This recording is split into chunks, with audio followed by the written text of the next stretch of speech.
sua virulência, e também não acho que existe uma segregação de vulnerabilidades tão marcada ao longo do território urbano. Bom, agora a gente vê no Brasil, agora voltando um pouquinho para as minhas observações aqui a doença, nós temos talvez hoje, se não for a maior, é uma das maiores séries de autópsia desses pacientes. E é um vírus com alta agressividade epitelial. A gente já teve uma pandemia de H1N1, ele é muito mais agressivo. Ele acomete vários órgãos, ele não fica restrito ao pulmão, e ele tem e a história varia muito rapidamente, porque nós temos pacientes que estavam em casa e vieram ao hospital para morrer no início, e depois aqueles que tiveram acesso à medicação e ficaram em ventilação mecânica durante muitos dias. Nós temos uma situação de progressão muito rápida para fibrose pulmonar, porque existe um processo inflamatório, quer dizer, não um processo inflamatório, mas a presença do vírus no epitélio alveolar faz com que derrame componentes do plasma para a luz do alvéolo, o pulmão se instabilize, se colaba em algumas regiões e cicatriza, perdendo o pulmão. Então, o indivíduo faz uma fibrose em poucos dias, é impressionante.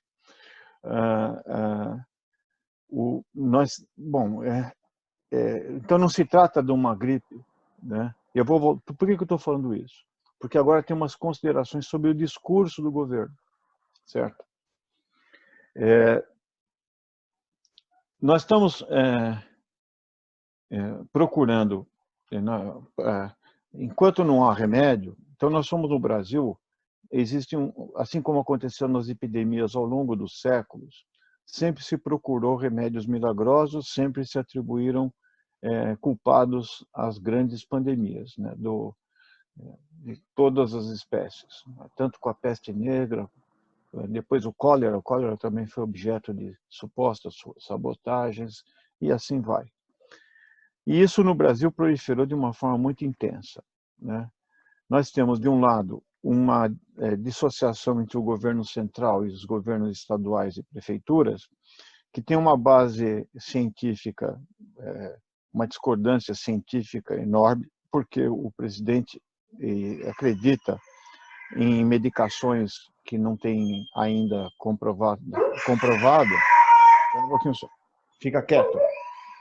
O meu cachorro, quando ele percebe que eu estou falando bobagem, ele alerta. Minha esposa treinou, porque como ela não está presente, então ela percebe que ele manda ficar quieto.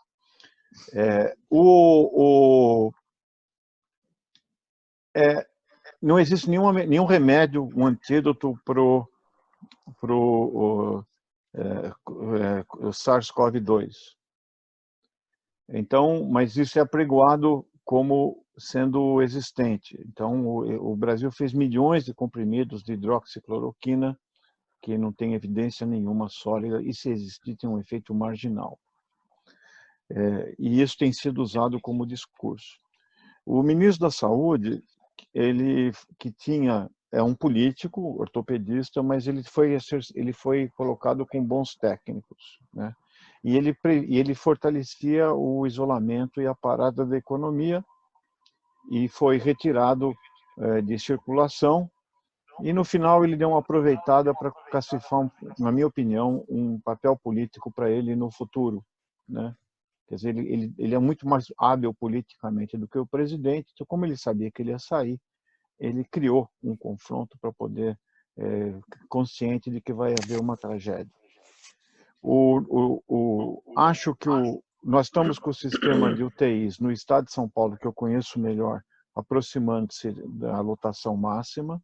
Nós acreditamos que o nosso hospital vai ficar lotado a partir da semana que vem, sem a capacidade de acomodar novos pacientes, o que vai criar uma tensão importante social, e essa tensão social ela vai ter um lado humanitário e também um lado político. Eu acredito que haverá uma exploração disso também por vários aspectos, né, de vários grupos que hoje se digladiam para cá. Enfim, eu não vejo a situação do Brasil com bons olhos. eu acredito numa enorme subnotificação dos casos, com certeza, e possivelmente das mortes. Como as autópsias... então, o que acontece no nosso estado? Morte é mais difícil de esconder, mas é possível. Porque acontece o seguinte, nos casos de suspeita de coronavírus, de morte por coronavírus, São Paulo tem uma situação onde mais de 94% dos óbitos são hospitalares. E existe uma porcentagem de óbitos domiciliares em trânsito por geralmente doenças cardiovasculares, de mortes súbitas, arritmias, aneurismas, infartos cerebrais ou infarto agudo do miocárdio. Então, quando você não tem certeza da causa de óbito, ele viria para autópsia no nosso serviço ou nos outros serviços de autópsia públicos que existem. Nós não temos, isso fechou. Esse serviço pararam de fazer autópsia.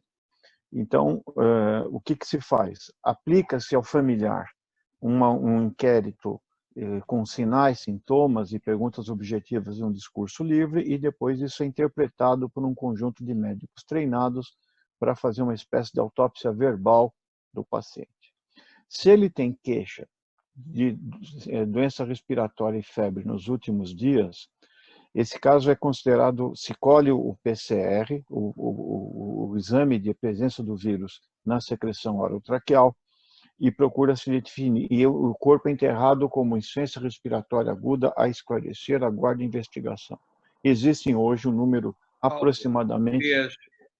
Oi? Podias mais um minuto? Pois não, acabo agora. Vai ser, então, existem hoje mais de 800 óbitos no estado de São Paulo que esperam essa confirmação. E desses, uma grande parte será coronavírus. Né? E a capacidade não está sendo... Então, a gente tem indefinição sobre isso. E existe e existe também uma pressão do seguro, só a última coisa que eu gostaria de falar, que os sistemas de saúde, de seguro de vida, não pagam a pólice quando você tem uma pandemia. Então, os médicos são pressionados, principalmente nas pontas, nas cidades menores, a não colocar coronavírus como hipótese diagnóstica, porque senão a família não recebe o seguro de vida. Então, essa é uma das situações que existe. Então, eu tenho muito mais incertezas do que certezas e as expus a vocês. Qualquer coisa estou à disposição. Muito obrigado. Portanto, quem quisesse agora pôr... Muito obrigado, Paulo, por essa informação. Eu juntaria, talvez, eu faria uma primeira pergunta, que era, tem-se discutido nos diferentes países, tem-se dado muita importância à curva de crescimento. É possível hoje já estabelecer uma curva para o Brasil?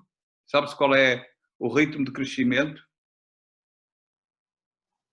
Quem trabalhou com modelagem e utilizando conceitos de imunidade de rebanho, acredita que o nosso pico de casos vai ocorrer por volta de maio, meados de maio, daqui a daqui umas 3 a 4 semanas.